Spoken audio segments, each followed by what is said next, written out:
পবিত্র ঈদুল আজহা আজ জাতীয় ঈদগাহ ময়দানে প্রধান জামাতে নামাজ আদায় করলেন প্রধান উপদেষ্টা। দেশ ও জাতির কল্যাণে বিশেষ দোয়া কামনা।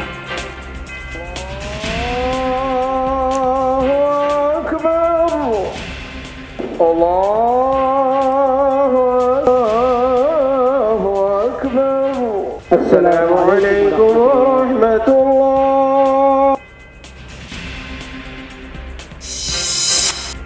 আগামী এপ্রিলের প্রথমার্ধে সংসদ নির্বাচন, প্রধান উপদেষ্টার ঘোষণা, উপযুক্ত সময়ে রোডম্যাপ দেবে ইসি। চট্টগ্রাম বন্দর ও করিডোর নিয়ে অপপ্রচার চলছে। আগামী জাতীয় নির্বাচন 2026 সালের এপ্রিলের প্রথমার্ধের যে কোনো একটি দিনে অনুষ্ঠিত হবে। এই ঘোষণার ভিত্তিতে নির্বাচন কমিশন উপযুক্ত সময়ে আপনাদের কাছে নির্বাচনের বিস্তারিত রোডম্যাপ প্রদান করবে। প্রধান উপদেষ্টার ঘোষণায় হতাশ জাতি, বিএনপি যা চেয়েছে তা হয়নি, দেশে ফিরে বললেন মির্জা ফখরুল। ইতিবাচক হিসেবে দেখছে জামায়াত ও এনসিপি। এপ্রিল মাসের ঘোষণা করেছেন, নিঃসন্দেহে এতে আসলে আমরা নয়, আমার গোটা জাতি হতাশ হয়েছে। সামগ্রিকভাবে এটাকে ইতিবাচক হিসেবে দেখছে এবং সাধুবাদ জানাচ্ছি। জাতীয় নির্বাচনের সময় ঘোষণায় কেটে যাবে আস্থার সংকট, বলছে সচেতন নাগরিক সমাজ। এসএসসি পরীক্ষা, আবহাওয়া আর রমজানে ভোট ব্যাহতের আশঙ্কা। তারপরে বৈশাখী ঝড় আছে, বৃষ্টি আছে। গত 15 বছর 16 বছরে বাংলাদেশের বিপুল সংখ্যক মানুষ ভোট দিতে পারে না। আমার কাছে মনে হয় যে বৃষ্টি সেক্ষেত্রে বড় কোনো বাধা হবে না।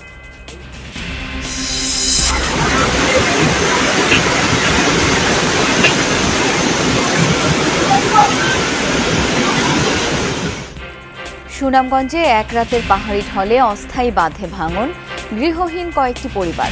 কার্যকর পদক্ষেপের আশ্বাস প্রশাসনের। কোনো হামলা হুমকিতেই দমেনি ফ্রিডম ফ্লোটিলার স্বেচ্ছাসেবক দল। ত্রাণ নিয়ে রওনা দিয়েছে গাজায়, সমর্থন জানিয়ে ইসরায়েল সরকারকে 6 লাখ মানুষের চিঠি। দর্শক, জাতীয় ঈদগাহ ময়দানে প্রধান জামাতের পর মুসল্লিরা কুশল বিনিময় করছেন। আমরা সরাসরি সেখানে চলে যাচ্ছি।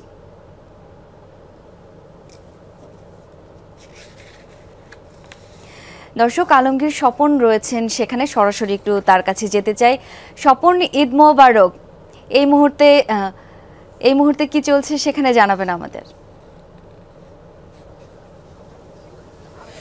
শাওন, দেশের প্রধান ঈদ জামাত এই জাতীয় ঈদগাহে, তো সেখানে নামাজ পড়তে পেরে এখানে যারা মুসল্লিরা ঢাকার বিভিন্ন প্রান্ত থেকে এখানে এসেছেন তারা খুশি। তারা নামাজ শেষে এখন কোরবানির উদ্দেশ্যে দ্রুত বাড়ির দিকে ফিরছেন এবং তারা যেটি বলছেন, তারা এই মুসলিম উম্মার জন্য দোয়া চেয়েছেন, তার আত্মীয় স্বজন মা বাবার জন্য এখানে দোয়া চেয়েছেন দেশের জন্য। দেশে এখন নানা সংকট চলছে, রাজনৈতিক সংকট চলছে, অর্থনৈতিক সংকট আছে। এই সংকট থেকে যেন সবাই ঐক্যবদ্ধভাবে এই সংকট মোকাবেলা করা যায় এবং এই সংকট থেকে যাতে বের হতে পারি আমরা, এজন্য সবার ঐক্য তারা চেয়েছেন এবং তারা বলছেন যে সবাই যদি ঐক্যবদ্ধ হয় তাহলে এই সংকট থেকে বের হওয়া সম্ভব। তো এখন এই নামাজ শেষ হয়েছে, জাতীয় মসজিদ বায়তুল মোকাররমের যে খতিব আব্দুল মালেক তার ইমামতিতে আজকে ঈদের নামাজ হয়েছে। তো এবং প্রধান উপদেষ্টা ডক্টর মোহাম্মদ ইউনূস এই ঈদের জামাতে অংশগ্রহণ করেছেন এবং তিনিও জাতির সবার সহযোগিতা চেয়েছেন। এরই মধ্যে আপনি জানেন যে নির্বাচনের একটি ডেডলাইনও দিয়েছেন। তো এখানে প্রধান উপদেষ্টা এই ডেডলাইনে সবার সহযোগিতা যেমন চেয়েছেন, এর পাশাপাশি সাধারণ মানুষও এই যাতে সবাই ঐক্যবদ্ধ ভাবে দেশের সংকট মোকাবিলা করতে পারে সেই দোয়া চেয়েছেন, সেই দোয়া করেছেন। তো এই ছিল শাওন।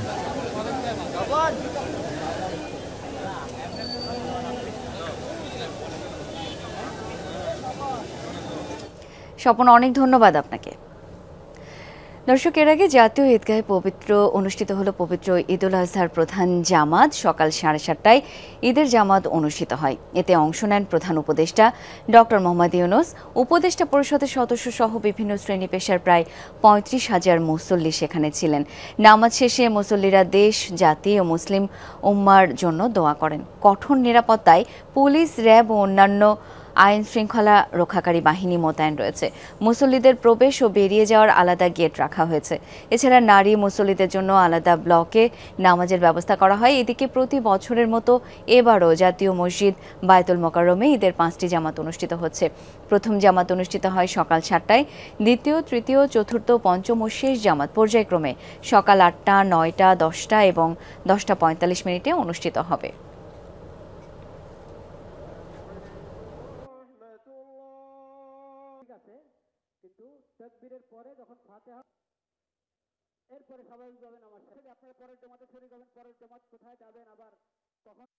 আত্মীয় স্বজন সবার জন্য, আমার দাদা দাদি বা নানা নানি যারা বেঁচে নেই তাদের জন্য দোয়া চেয়েছি।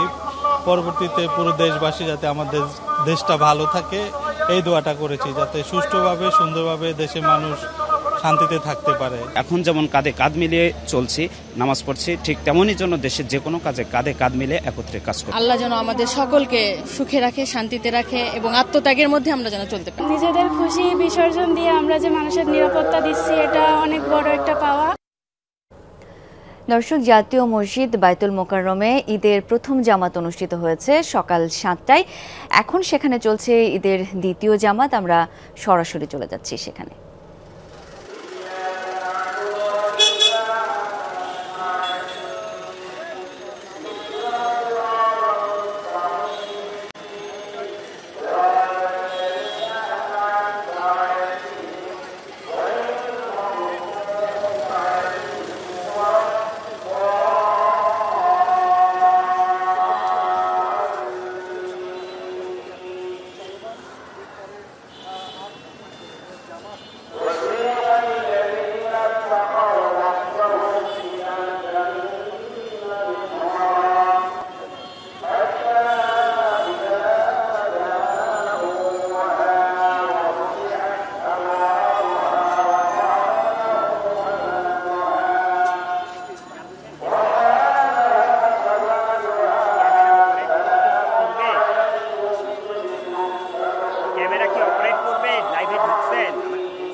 ভাই এই বাংলা টিভি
জাতীয় মসজিদ বায়তুল মোকাররমে ঈদের দ্বিতীয় জামাত অনুষ্ঠিত হচ্ছে, সরাসরি সেখানে ছিলাম।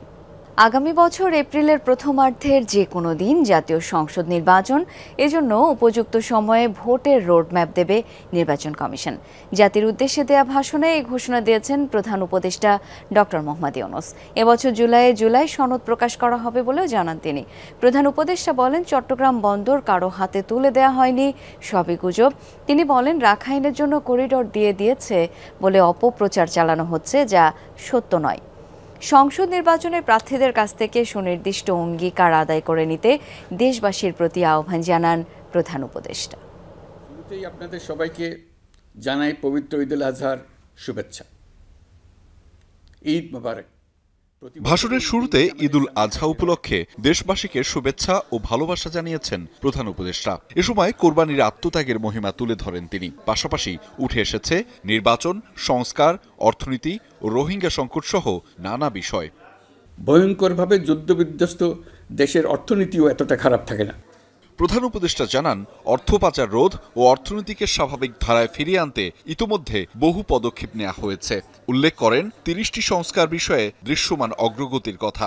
এর মধ্যে বিচার বিভাগীয় সংস্কার, আন্তর্জাতিক মানে ইন্টারন্যাশনাল ক্রাইমস অ্যাক্ট পুনর্গঠন এবং সুপ্রিম কোর্ট বিচার নিয়োগ অধ্যাদেশ ২০২৫-এর কথাও জানান তিনি। অর্থ পাচার রোধে কঠিন পদক্ষেপ নিয়েছে অন্তর্বর্তী সরকার। চট্টগ্রাম বন্দর ইস্যুতে গুজব ছড়ানোর অভিযোগ তুলে ডক্টর ইউনূস বলেন, বন্দর কারো কাছে তুলে দেয়া হচ্ছে, এমন অপপ্রচার চালানো হচ্ছে, যা সত্য নয়। যদি ৩১ সালের মধ্যে আমরা বন্দরের কাজ শিখে ফেলি, এর পরবর্তী ৫ বছরে অর্থাৎ ৩৬ সালের মধ্যে পৃথিবীর যত দেশে যত বন্দর এই কোম্পানিগুলো চালায়, তাদের বহু বন্দর এই বাংলাদেশিরাই পরিচালনা করবে। রোহিঙ্গা প্রত্যাবাসন ও সীমান্ত নিরাপত্তা নিয়েও বক্তব্য দেন প্রধান উপদেষ্টা। বলেন, মিয়ানমার সরকার ও বিদ্রোহী গোষ্ঠীর সঙ্গে আনুষ্ঠানিক অনানুষ্ঠানিকভাবে আলোচনা চলছে। রাখাইনের করিডোর ব্যবহার নিয়ে প্রচারিত গুজবকে চিলে কান নিয়েছে ধরনের অপপ্রচার বলেও মন্তব্য করেন প্রধান উপদেষ্টা। রাখাইনের জন্য বাংলাদেশ করিডোর দিয়ে দিয়েছে বলে একটা অপপ্রচার চালানো হচ্ছে। আমি সুস্পষ্টভাবে বলছি, এটা সর্বৈব মিথ্যা। এটা চিলে কান নিয়ে যাওয়ার গল্প। যারা অসত্য কল্পকাহিনী বানিয়ে বাংলাদেশের মানুষকে ক্রমাগত বিভ্রান্ত করে অশান্তি সৃষ্টিতে নিয়োজিত, এটা তাদেরই শিল্পকর্ম। পতিত স্বৈরাচার দেশকে ধ্বংসস্তূপে পরিণত করেছিল।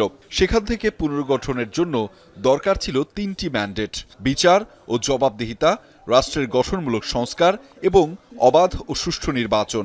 সে লক্ষ্যেই কাজ করছে অন্তর্বর্তী সরকার। এই ৩টি ম্যান্ডেট হচ্ছে দেশবাসীর সাথে আমাদের চুক্তি। আগামী রোজার ঈদের মধ্যে বিচার ও সংস্কার কাজে দৃশ্যমান অগ্রগতি হবে। আর ঐক্যমত্যের ভিত্তিতে এবছরের জুলাই সনদ প্রকাশের কথাও জানান তিনি। আগামী জুলাই মাসেই সকল রাজনৈতিক দলের ঐকমত্যের ভিত্তিতে একটি জুলাই সনদ প্রস্তুত করে আমরা জাতির সামনে উপস্থাপন করতে পারব বলে আশা করছি। সংস্কার কমিশন যে প্রস্তাবগুলো দিয়েছে, সেগুলোর মধ্য থেকে রাজনৈতিক দলগুলো যে কয়টিতে একমত হয়েছে তার তালিকা থাকবে এই সনদে। প্রধান উপদেষ্টা ঘোষণা দেন, আগামী জাতীয় সংসদ নির্বাচন ২০২৬ সালের এপ্রিলের প্রথমার্ধে অনুষ্ঠিত হবে। চলমান সংস্কার কার্যক্রম পর্যালোচনা করে আমি আজ দেশবাসীর কাছে ঘোষণা করছি যে আগামী জাতীয় নির্বাচন ২০২৬ সালের এপ্রিলের প্রথমার্ধের যে কোনো একটি দিনে অনুষ্ঠিত হবে। এই ঘোষণার ভিত্তিতে নির্বাচন কমিশন উপযুক্ত সময়ে আপনাদের কাছে নির্বাচনের বিস্তারিত রোডম্যাপ প্রদান করবে। ভাষণের শেষ ভাগে তিনি প্রার্থীদের কাছ থেকে সুনির্দিষ্ট অঙ্গীকার আদায় করে নেবার আহ্বান জানান। তিনি বলেন, এবারের নির্বাচন শুধু ক্ষমতা পরিবর্তনের জন্য নয়, এটা হবে নতুন বাংলাদেশ গড়ার লড়াইয়ের নির্বাচন। এটা ছাত্র জনতার অভ্যুত্থানের আকাঙ্ক্ষা, নতুন বাংলাদেশ গড়ার নির্বাচন। আহমেদ রেজা, যমুনা নিউজ, ঢাকা। এপ্রিলে নির্বাচন ঘোষণা করায় শুধু বিএনপি নয়, বরং গোটা জাতি হতাশ হয়েছে। প্রধান উপদেষ্টার জাতির উদ্দেশ্যে দেয়া ভাষণের প্রতিক্রিয়ায় এই মন্তব্য করেছেন বিএনপি মহাসচিব মির্জা ফখরুল ইসলাম আলমগীর। শুক্রবার রাতে চোখের চিকিৎসা শেষে দেশে ফিরে হযরত শাহজালাল আন্তর্জাতিক বিমানবন্দরে সাংবাদিকদের এক প্রশ্নের জবাবে এই মন্তব্য করেন তিনি। বলেন, বিএনপি আশা করেছিল ডিসেম্বরের মধ্যে নির্বাচনের তারিখ ঘোষণা করা হবে। জানান, এই বিষয়ে আনুষ্ঠানিক সিদ্ধান্ত জানানো হবে দলের পক্ষ থেকে। এ সময় দেশবাসীকে পবিত্র ঈদুল আজহার শুভেচ্ছা জানান তিনি। অসুস্থ অবস্থায় রোগ মুক্তির জন্য দোয়া করায় কৃতজ্ঞতা প্রকাশ করেন মির্জা ফখরুল। চোখের জটিলতা এবং অন্যান্য শারীরিক সমস্যার কারণে বিএনপি মহাসচিব গত 13 মে রাতে ব্যাংকক গিয়েছিলেন। সাথে ছিলেন স্ত্রী রাহাত আরা বেগম।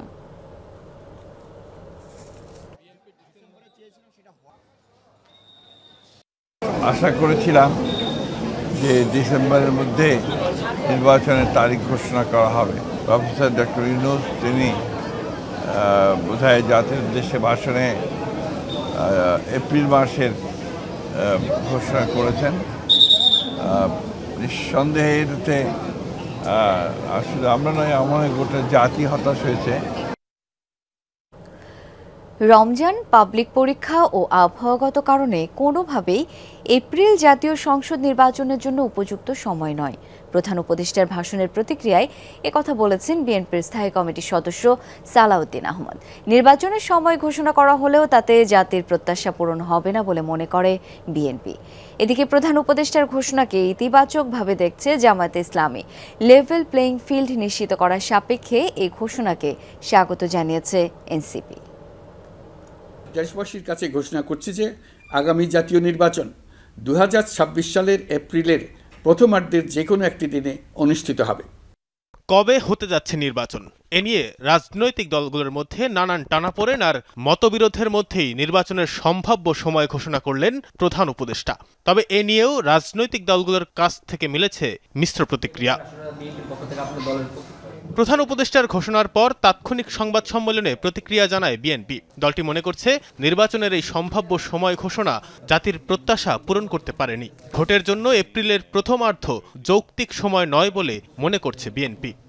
এপ্রিলের প্রথমার্ধে যদি নির্বাচন অনুষ্ঠান করতে হয় তাহলে 45 দিন যে সময়সীমা লাগে তফসিল ঘোষণার পর থেকে নির্বাচন অনুষ্ঠান পর্যন্ত, সেটা রমজানের মধ্যেই তাহলে ক্যাম্পেইন করতে হবে। এটা একটা অযৌক্তিক ধারণা।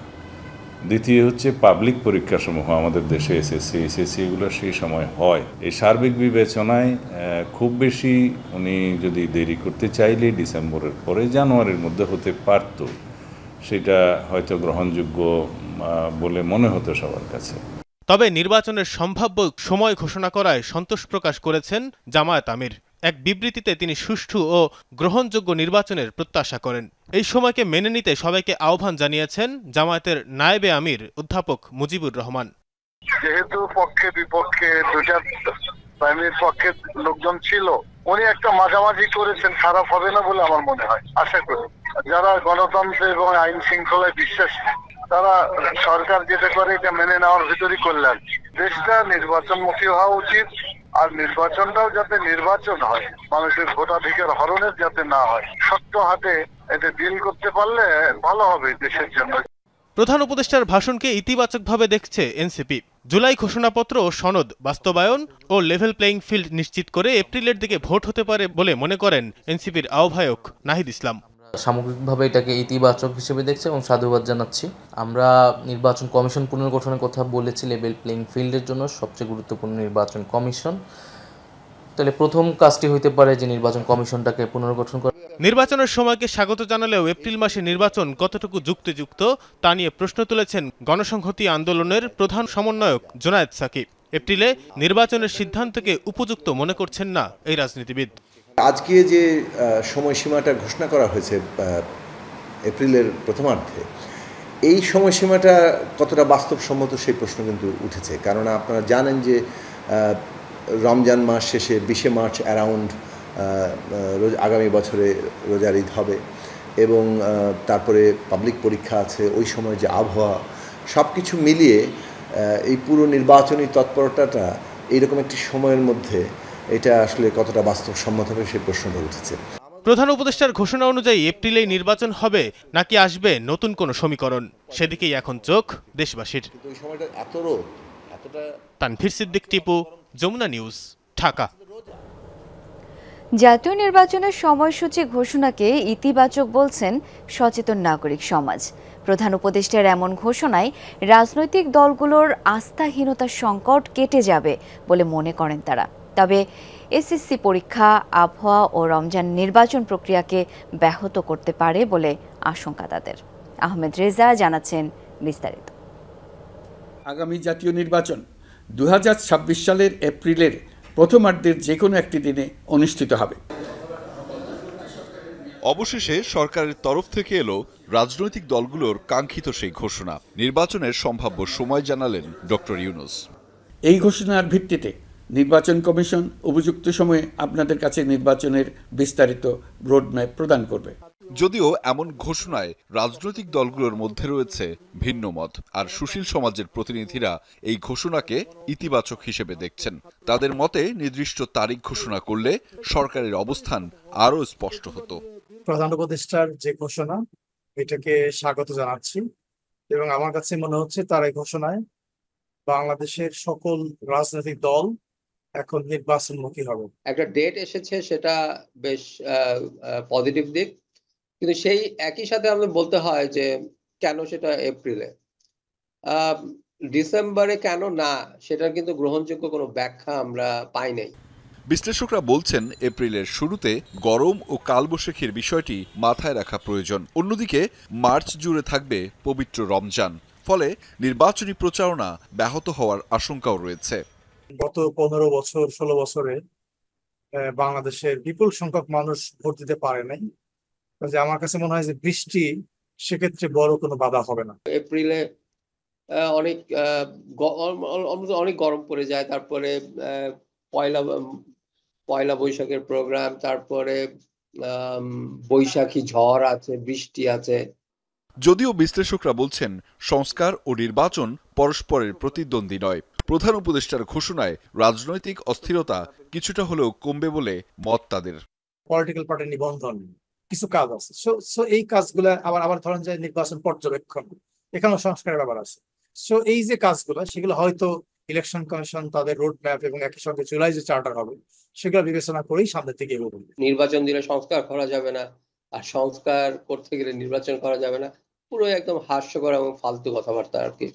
এদিকে নির্বাচনের সম্ভাব্য সময় ঘোষণাকে স্বাগত জানিয়েছে ইউরোপীয় ইউনিয়ন সহ বাংলাদেশে নিযুক্ত বিভিন্ন কূটনৈতিক মিশনও। আহমেদ রেজা, যমুনা নিউজ, ঢাকা। প্রধান উপদেষ্টার নির্বাচনের সময়সূচি ঘোষণাকে স্বাগত জানিয়েছে ইউরোপীয় ইউনিয়ন। একে বাংলাদেশের গণতান্ত্রিক অভিযাত্রায় এক গুরুত্বপূর্ণ মুহূর্ত বলে মনে করে ইইউ।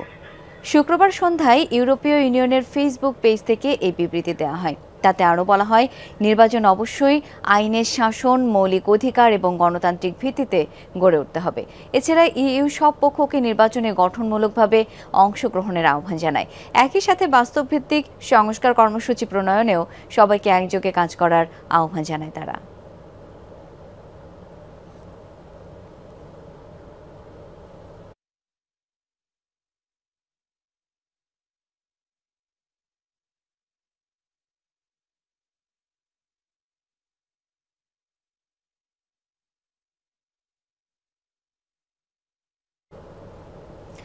দর্শক, ঈদ জামাতের খবর আরও একবার জেনে নিতে চাই।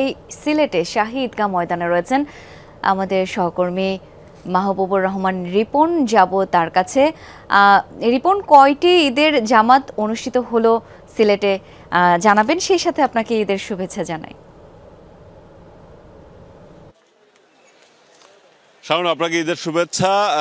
যে তথ্যটি জানতে চেয়েছেন সেটি হলো সিলেট মহানগরীতে আমাদের কাছে যে তথ্য রয়েছে 390টি স্থানে ঈদের জামাত অনুষ্ঠিত হয়েছে। এর মধ্যে 147টি এরকম বড় ঈদগাহ মাঠ এবং বাকিগুলো মসজিদে। এছাড়া জেলার বিভিন্ন উপজেলায় 2551টি স্থানে ঈদের জামাত অনুষ্ঠিত হয়েছে। তার মধ্যে প্রায় 10% ঈদগাহ মাঠে অনুষ্ঠিত হয়েছে, বাকিগুলো বিভিন্ন মসজিদে অনুষ্ঠিত হয়েছে। এই মুহূর্তে আমরা রয়েছি সিলেটের ঐতিহাসিক শাহী ঈদগাহ ময়দানে, যেখানে সিলেটের সবচেয়ে বড় ঈদের জামাত অনুষ্ঠিত হয় এবং সর্ববৃহৎ।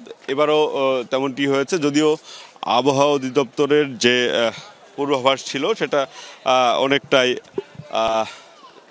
প্রতিফলিত হয়নি, কারণ সকাল থেকে বৃষ্টিপাতের পূর্বাভাস দেওয়া ছিল, কিন্তু রৌদ্রোজ্জ্বল সুন্দর আবহাওয়ার মধ্য দিয়েই মুসল্লিরা নামাজ আদায় করেছেন। একটু আগেই নামাজ শেষ হয়েছে, এখন সবাই বাড়ির দিকে ছুটছেন মূলত। তবে এবারের ঈদগাহ মাঠের নিরাপত্তা অন্যরকম ছিল এবং এখানে 4 স্তরের নিরাপত্তা আমরা ব্যবস্থা দেখেছি। সেই সাথে ড্রোন সহ অন্যান্যভাবে মনিটরিং করতে দেখা গেছে পুলিশ প্রশাসনকে। যদিও তেমন কোনো তথ্য ছিল না বিশৃঙ্খলার, শান্তিপূর্ণভাবেই এই মুসল্লিরা নামাজ আদায় করেছেন এবং সেখানে রাজনীতিবিদ এবং প্রশাসনের কর্মকর্তারা উপস্থিত ছিলেন।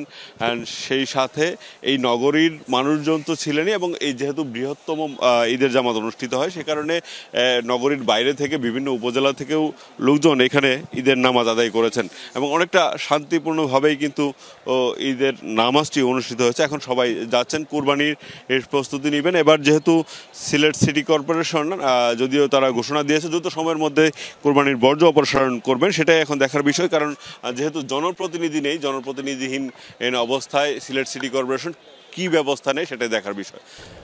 শাওন, রিপন, অনেক ধন্যবাদ আপনাকে। দর্শক, এ পর্যায়ে রাজশাহীতে যেতে চাই। রাজশাহী কেন্দ্রীয় ঈদগাহ ময়দানে রয়েছেন সহকর্মী শিবলি নোমান। শিবলি, ঈদ মোবারক। জামাত শেষে পশু কোরবানি শুরু হয়েছে কিনা জানাবেন আমাদের। শাওন, ঈদ মোবারক। আসলে নামাজ 7:30টায় ছিল এখানে প্রধান জামাত, যেটি সেই জামাত শেষ করে এখন আসলে মুসল্লিরা এখানে পশু কোরবানির প্রস্তুতি নিচ্ছেন। যে জায়গাটিতে রয়েছি আমরা দরগাপাড়া এলাকায়, সেই এলাকায় ইতোমধ্যে কিন্তু পশু কোরবানি শুরু হয়ে গেছে, আবার কিছু কিছু পশু কোরবানির প্রস্তুতি চলছে। তো যেটি এবারও যে বিষয়টি আমরা লক্ষ্য করছি সেটি হচ্ছে যে গরু কোরবানি শুরু হয়ে গেছে এবং ছোট প্রাণী যেগুলো ছাগল এবং ভেড়া সেগুলো কিন্তু এখনও পর্যন্ত কোরবানি আর যে লাইন রয়েছে আসলে কোরবানি দেওয়ার জন্য, আপনি জানেন নিশ্চয়ই যে যারা এই কোরবানিটি দেন আর কি, তারা হচ্ছে যে সবাই তো এটি পারেন না, ফলে আশেপাশের মানুষজন তাদেরকে, প্রতিবেশীরা তাদেরকে সাহায্য করেন। ফলে এই একটা সংঘবদ্ধ একটা সম্মিলিত প্রচেষ্টা এখানে আমরা দেখতে পাই এবং সেটির জন্য আসলে এখানে কোরবানির পশুরও একটি লাইন থাকে, সেই লাইনে একটার পর একটা পশু কোরবানি করা হয়। এখানে আরেকটি বিষয় জানিয়ে রাখি যে যেহেতু এবার সিটি কর্পোরেশনে নির্বাচিত জনপ্রতিনিধি এখনও পর্যন্ত নেই, ফলে হচ্ছে সিটি কর্পোরেশনের থেকে বর্জ্য অপসারণ, যেটি কোরবানির বর্জ্য অপসারণ নিয়ে আসলে কি হবে সেই বিষয়টি নিয়ে একটু আগে থেকে একটু অনেকে ভাবছিলেন যে কি করা যাবে। তবে যেটি হচ্ছে সেটি হলো যে সিটি কর্পোরেশন থেকে জানিয়েছে যে একদম দ্রুততম সময়ের মধ্যে তারা এবারও এই বর্জ্য অপসারণের যে উদ্যোগ সেটি নিয়েছেন। শাওন, শিবলি, অনেক ধন্যবাদ আপনাকে। সুনামগঞ্জে এক রাতের পাহাড়ি ঢলে বাঁধ ভেঙে ভেসে গেছে 4টি দরিদ্র পরিবারের ঘর। আংশিক ক্ষতিগ্রস্ত আরও কয়েকটি পরিবার আশ্রয় নিয়েছেন বাঁধ পাড়ে। ভেসে গেছে ঈদের আনন্দ। ক্ষয়ক্ষতি এড়াতে ফসল ঘরে তোলার পর নিরাপদ জায়গায় বাঁধ কাটার সিদ্ধান্ত থাকলেও তা বাস্তবায়ন হয়নি। তাহিরপুরের মাটিয়ান হাওর উজানের আকস্মিক ঢলে গেল 30 মে ভেঙে যায় অস্থায়ী বাঁধ। তাতে ঘর হারিয়েছেন বড়দল গ্রামের নির্মাণ শ্রমিক আফলাকুল। ম্লান পরিবারের ঈদ আনন্দ। আমার ঈদের কোনো অবস্থা নাই, ঈদ করবো এই বান ছুটিয়া আমার একবারে ঘর বাড়ি সম্পূর্ণ নিয়ে গেছে, যা আছেন গরম মালবাত্তা যা আছে সব নিয়ে গেছে। আফলাকুলের মতো গৃহহীন আরও 3টি পরিবার উজানের ঢলের সাথে ভেসে গেছে সব। দিশেহারা ক্ষতিগ্রস্তরা আশ্রয় নিয়েছেন অন্য বাঁধ পারে। ঘরবাড়ি আংশিক ক্ষতিগ্রস্ত হওয়ায় আতঙ্কে সেখানে ঠাঁই নিয়েছেন আরো 10 থেকে 15টি পরিবার। বাচ্চা কাচ্চা লইয়া আমি ঘরে আসলাম, বেডান বাড়িতে আসিন না, আর 500 মণ ধান আসিন আমার শুনল না, লই যাইছে। আমি কোনো মতো আমার বাচ্চারা লইয়া আমি জান বাঁচাইছি। হঠাৎ বন্যা এই বান আসিন আমরা বেরি বান, এই বান ভাঙ্গে আমার বাড়ি দোলান এগুলো 5-7টা ঘর আসিন লইয়া গেছে। ঝুঁকিতে বড়দল সরকারি প্রাথমিক বিদ্যালয়। ক্ষতিগ্রস্তদের ঘরসহ স্থায়ী বাঁধ নির্মাণের আশ্বাস প্রশাসনের। স্থায়ী বাঁধ নির্মাণ করতে হবে যাতে করে ভবিষ্যতে তারা এই ধরনের ভাঙনের সম্মুখীন না হয়। তাদেরকে পুনর্বাসনের জন্য আমরা ভবিষ্যতে চেষ্টা করব তাদেরকে আবাসন প্রকল্পের আওতায় নিয়ে আসার জন্য। অনুরোধ করব জনগণের কাছে যেন তারা এই ধরনের যদি কোনো পরিস্থিতির উদ্ভব হয় তাহলে যেন আমাদের জানায়, আমরা ইঞ্জিনিয়ারের মাধ্যমে যে জায়গায় নিরাপদ সে জায়গায় কেটে দেওয়া হবে বাঁধ। হাওরপাড়ে ব্লক পাথর দিয়ে বিশেষ ঘর নির্মাণ ও সময় মতো বাঁধ কেটে দেওয়ার পরামর্শ হাওর বাঁচাও আন্দোলনকারীদের। সাধারণ মানুষের জন্য একটা প্রস্তুতি তার সামর্থ্য অনুযায়ী বাঁশ, তারপরে চাটাই এই সমস্ত দিয়ে তৈরি করা উচিত, যাতে ঢোলের প্রাথমিক ধাক্কায় ঘরবাড়ি ক্ষতিগ্রস্ত না হয়। নির্দিষ্ট জায়গা থেকে আসলে বাঁধ কেটে দেওয়ার কথা ছিল, কিন্তু নির্দিষ্ট জায়গা থেকে বাঁধ কেটে দেওয়া হয়নি। এই নির্দিষ্ট জায়গায় বাঁধ না কেটে দেওয়ার কারণে বাঁধ ক্ষতিগ্রস্ত হচ্ছে, মানুষের ক্ষতি হচ্ছে। আফরোজা লামিয়া, যমুনা নিউজ। দর্শক, চট্টগ্রামে জমিয়তুল ফালাহ ঈদগাহ ময়দানে এখন ঈদের দ্বিতীয় জামাত অনুষ্ঠিত হচ্ছে। আমরা সরাসরি চলে যাচ্ছি সেখানে।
আমাদের মোবাইল কিছু হ্যাং হয়ে যায়, কাজের টাইমে বেশি হয়।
রাশিয়ায় ইউক্রেনের দুর্ধর্ষ অপারেশন স্পাইডার ওয়েবের পর এবার কিয়েভে বড় পরিসরে ড্রোন হামলা চালিয়েছে মস্কো। নিহত হয়েছেন অন্তত 6 জন। শুক্রবার রাজধানী কিয়েভ সহ লুৎস্ক শহর ও টার্নোপিল অঞ্চলে রাতভর একযোগে চালানো হয় ড্রোন ও মিসাইল হামলা। বিদ্যুৎ বিচ্ছিন্ন হয়ে পড়ে কিয়েভের 2000-এর বেশি ঘরবাড়ি। ইউক্রেনে হামলার দায় স্বীকার করেছে রাশিয়া। রুশ প্রতিরক্ষা মন্ত্রণালয় জানিয়েছে, গেল 1 জুন রাশিয়ার ভূখণ্ডে সন্ত্রাসী হামলার জবাবেই এই হামলা করা হয়েছে। টার্গেট করা হয়েছে ইউক্রেনের সামরিক ঘাঁটি, অস্ত্রাগার। হামলায় 4 শতাধিক ড্রোন ও 40-এর বেশি মিসাইল ছোড়া হয়েছে বলে জানিয়েছেন ইউক্রেনীয় প্রেসিডেন্ট ভলোদিমির জেলেনস্কি। হামলার তীব্র নিন্দা জানিয়ে মৃতের সংখ্যা আরও বৃদ্ধি পাওয়ার শঙ্কা জানিয়েছেন তিনি।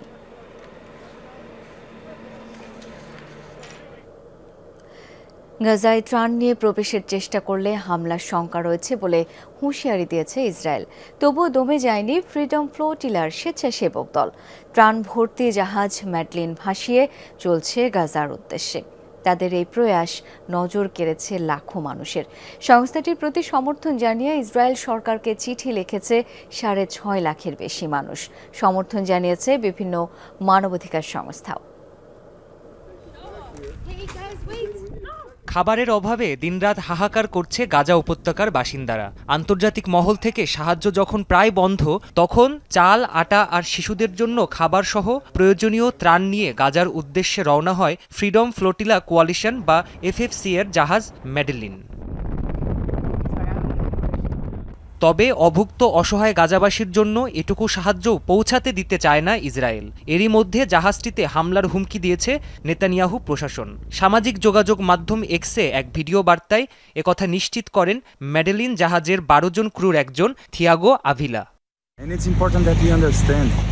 আমরা ওদের ভয় পাই না, বরং নেতানিয়াহুর মতো কর্তৃত্ববাদী শাসকেরা মূলত সাধারণ মানুষের শক্তিকে ভয় পায়। এটা শুধু 12 জনের অভিযান নয়, এটা বিশ্বজাগরণের একটি ক্ষুদ্র অংশ।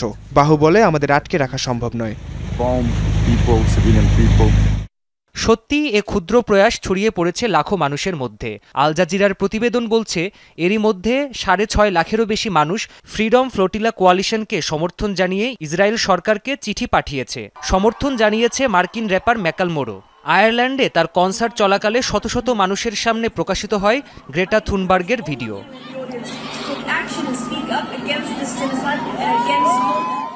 এগিয়ে আছে আন্তর্জাতিক বিভিন্ন মানবাধিকার সংস্থাও। ফ্রিডম ফ্লোটিলার উপর হামলার আশঙ্কা জানিয়ে সামাজিক মাধ্যমে বিবৃতি প্রকাশ করেছে অ্যামনেস্টি ইন্টারন্যাশনাল। অপরদিকে জাহাজটির উপর হামলা ঠেকাতে পদক্ষেপ নিতে কানাডার সরকার প্রধানকে চাপ প্রয়োগ করছে কানাডিয়ান্স ফর জাস্টিস অ্যান্ড পিসের মতো মানবাধিকার সংস্থা। এর আগেও একবার ত্রাণবাহী জাহাজ নিয়ে গাজায় যাওয়ার চেষ্টা করে ফ্রিডম ফ্লোটিলা নামের সংগঠনটি, কিন্তু মাল্টা উপকূলে সংস্থাটির ত্রাণবাহী জাহাজে ইসরায়েলের ড্রোন হামলায় সে দফায় ব্যর্থ হয় তাদের প্রচেষ্টা। প্রাণপ্রতিম কুণ্ডু, যমুনা নিউজ।